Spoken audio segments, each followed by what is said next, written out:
Alright guys, so today I'm talking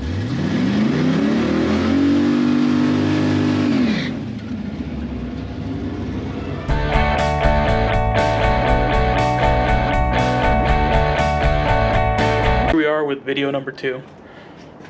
Didn't really have time this week to get into this, but we're into it now. So we'll talk about kind of what went wrong as far as what needed to be replaced and what might have actually been causing the issue. So let me get some parts and I'll kind of show you guys what I'm talking about. Spot is, I don't know how well you guys can see that or not. You see that little spot right there that's sticking out of the lifter tray? That's actually a piece of metal that wedged into the lifter tray right there. And it's been contacting the lifter. You can kind of see it where it's been scratching the lifter body. So that wasn't helping. The other thing was on tear out of all the lifters. The driver's side of the engine wasn't too bad, but the passenger side you can kind of see on the lifter bodies, they're shiny. And the reason these were hard to come out is the trunnion side of it was actually beginning to expand and getting stuck in the bore. So almost all the lifters on the passenger side were tough to come out. I had to use vice grips to get them out. And it's because the trunnions themselves were expanding. They were beginning to fail. So that was a good thing to catch. Why that happens, you know, cheap Chinese lifter, stock OEM style lifter, and not a very good version of it, and a lot of lift and a lot of spring pressure, you know, that was just going to happen. Over time with regular LS9 or OEM style lifters, you're going to have that over time. So just one thing to watch out for. If you ever notice, let this car pass by. If you ever notice your lifters are really giving you a fight on the way out, odds are the lifter body itself is beginning to expand and getting stuck in the bore. If I had a better camera, you could probably see the shiny spot of the lifter body and the wear on it. So those had to go anyway.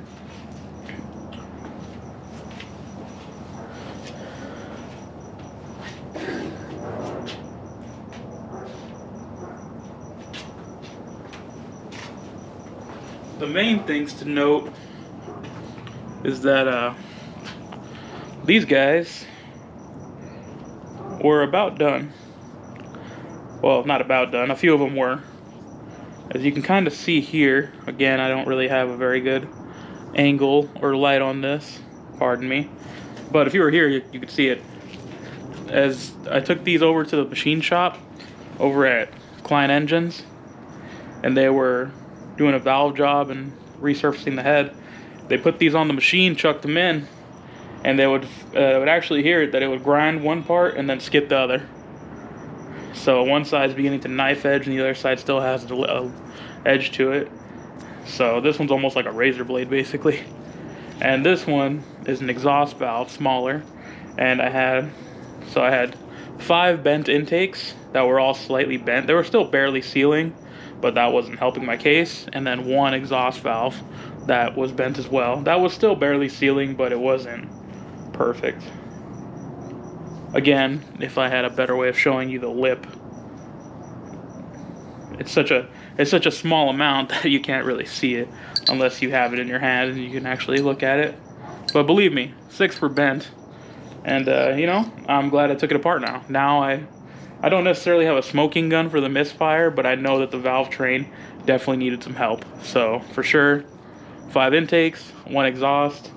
They decked the heads. They took 10 thousandths off of them. So to offset that, I'm going back in with some 7-layer LS9 style head gaskets that are still a small bore from Brian Tooley Racing.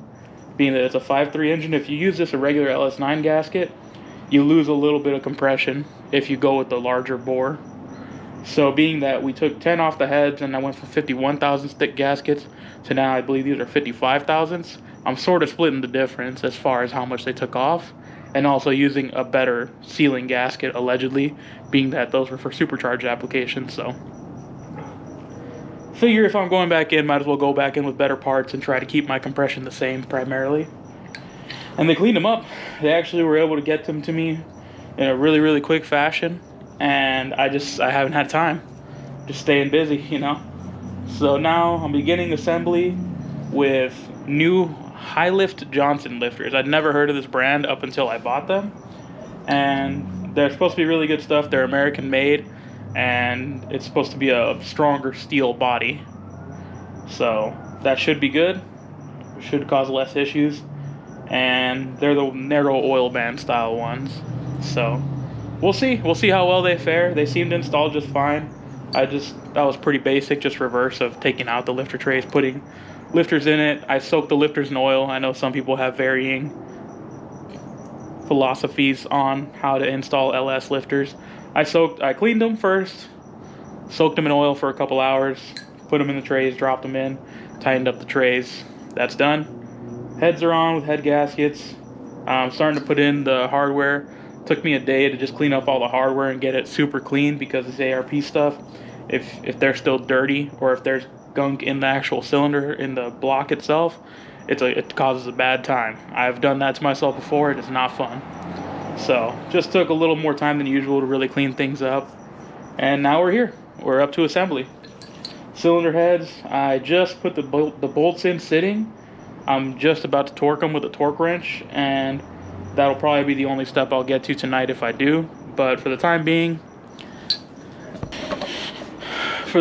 we have one main goal, and that goal is that. So I'm gonna try and get this thing back together, and there might be some more upgrades coming down the pipeline as I have time, and mostly time now. It's just killing me, but that's how it goes. You either have time or you have money, and right now I kind of have a little bit of money but not time, so working on it. But I'll end the video off with that. You guys might get a time lapse of me torquing the heads if I get that far tonight.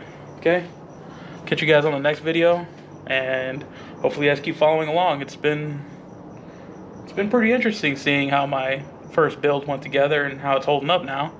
It's just the cheap Chinese parts, man. They come and bite you.